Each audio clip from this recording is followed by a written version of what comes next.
America ইসরায়েলের সঙ্গে ইরানের অবিরাম যুদ্ধ চলছে। কেউ কাউকে ছেড়ে কথা বলছে না। হরমুজ প্রণালী দিয়ে জাহাজ যেতে না দিয়ে ইসরায়েল আমেরিকার পাশাপাশি কার্যত গোটা বিশ্বের মাথা ব্যথার কারণ হয়ে দাঁড়িয়েছে ইরান। কারণ এই রুট দিয়েই তেল বহনকারী জাহাজগুলি যাতায়াত করে।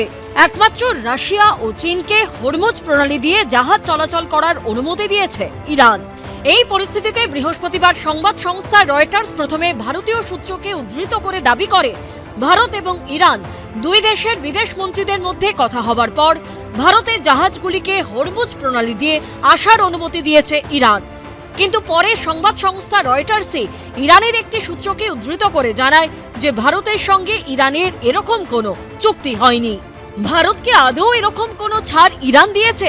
এই প্রশ্নের কোনো উত্তর দেয়নি খোদ ভারতীয় বিদেশ মন্ত্রী।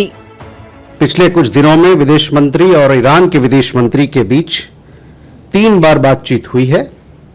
अंतिम बातचीत में शिपिंग की सुरक्षा और भारत की ऊर्जा सुरक्षा से जुड़े मुद्दों पर चर्चा की गई। इसके अलावा अभी मेरे लिए कुछ भी कहना जल्दबाजी होगा। देखिए, हमने जो हमारी बातचीत हुई हमारे विदेश मंत्री और ईरान के विदेश मंत्री के बीच में, उसके बारे में आपको मैंने ब्यौरा दिया और उससे अवगत कराया, तो मैं उससे ज्यादा कुछ नहीं कहना चाहता हूं। বিদেশ মন্ত্রকের মুখপাত্র আরো জানান, এ বিষয়ে যা বলার জাহাজ মন্ত্রক বলবে। जहाज को लेके शिपिंग मंत्रालय के साथीगण वहां होंगे, उनके पास अगर आप ये सवाल लेके जाएं, शायद क्योंकि बहुत टेक्निकल है, मेरे पास इतना अपडेट नहीं है। কিন্তু ভারতীয় জাহাজ মন্ত্রকও এখনো প্রকাশ্যে কোনো প্রতিক্রিয়া দেয়নি।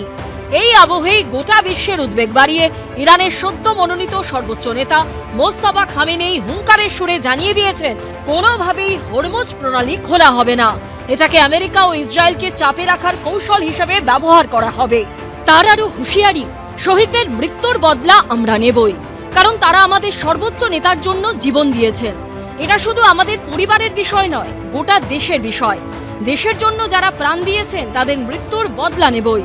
আমেরিকা এবং ইসরায়েলের উপর চাপ বাড়াতে কোনোভাবেই আমরা হরমুজ প্রণালী খুলব না।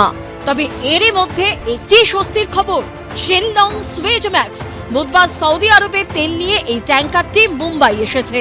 সূত্রের খবর, 1,35,335 মেট্রিক টন অপরিশোধিত তেল নিয়ে এসেছে জাহাজটি। সূত্রের দাবি, 1 মার্চ জাহাজটিতে তেল ভরা হয়েছিল, অর্থাৎ 3রা মার্চ ইরান হরমুজ প্রণালী বন্ধ করে দেবার আগেই জাহাজটি সেই পথ পেরিয়ে আসে। এবিপি আনন্দ।